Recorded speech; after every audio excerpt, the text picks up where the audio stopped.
عوام پہلے نون لیگ سے سر جی ناراض ہے. میں اب آپ کو بتاتا ہوں ناراض کیوں ہے. آپ کے مطابق تو کس وجہ سے ناراض؟ میں آپ کو بتاتا ہوں نا. آپ کے مطابق عوام تو خوشحال ہے سر, آپ کے عوام مطابق خوش ہے. آپ کے مطابق خوش ہوگی جی میں عوام کے لیے سوالات آپ تاریخ پڑھ کے دیکھ لیں جی. 76 سال ملک جب سے ہمارا بنا پاکستان, جب سے یہ مسلم لیگ نون وجود میں آئی ہے, آپ تاریخ پڑھ کے دیکھ لینا کہ جتنا ڈیولپمنٹ ہماری جماعت نے دی ہے اس کے علاوہ کسی اور جماعت نے دی ہے. سر میں ناراضگی کی وجہ آپ کو بتا دیتا ہوں نا. بتائیں. عوام پہلے نون لیگ سے اس لیے ناراض ہے کہ نون لیگ کی حکومت میں بھی مہنگائی کم نہیں ہوئی. اب میں مہنگائی بھی آپ کو بتانا چاہ رہا ہوں. پیٹرول کی قیمتیں آپ دیکھ لیں کہاں پر گئی ہیں. اس کے بعد پیٹرول کی قیمتوں کے علاوہ اور بھی بہت ساری مہنگائی موجود ہے. آپ بھی اسی معاشرے کا حصہ ہیں.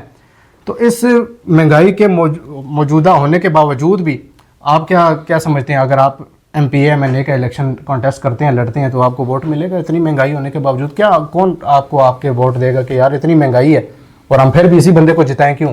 دیکھیں جی بات یہ ہے کہ اس سے جو پہلا ابتدار تھا وہ PTI کا تھا. بالکل. اس سے پہلے مسلم لیگ نون کا تھا. ٹھیک ہے.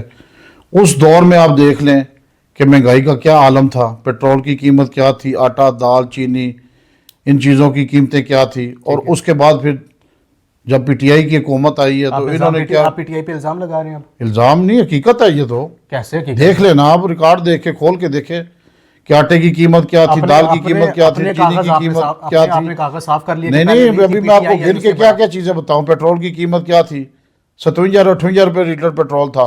ان کے دور میں کیا پیٹرول کی قیمت ہوئی ہے. اب دیکھیں وہ چیزیں کیا ہوئی ہے, آپ اپنے منہ سے بتائیں. ابھی دیکھیں نا انہوں نے کدھر لے گئے تھے پیٹرول میں کیا ہوئی, آہستہ آہستہ اب اسے کنٹرول کرنے میں لگے ہوئے ہیں انشاءاللہ. ابھی مہنگائی کو کنٹرول کر. آپ اپنے کاغذ صاف کریں. دیکھیں آپ کہہ رہے ہیں نا 50-60 روپے اس ٹائم پیٹرول تھا, پھر PTI آئی انہوں نے 150 تک کیا. بالکل. تو اب کتنے؟ ابھی اسے انشاءاللہ آہستہ آہستہ پیچھے لے کے ڈبل ہے سر. اب ڈبل. اب دیکھیں نا جی, آدمی جنگیں لگی ہوئی ہیں, ملکی حالات کیا ہے آپ دیکھیں نا. پیٹرول پیچھے سے ہی بند ہے. یہ تو سر اب آپ نے اپنے کاغذ صاف کر لیے. کاغذ صاف جنگ کی وجہ سے آپ خود سیدھا ہو گئے, مطلب آپ نے اپنے آپ کو کلیئر کر دیا.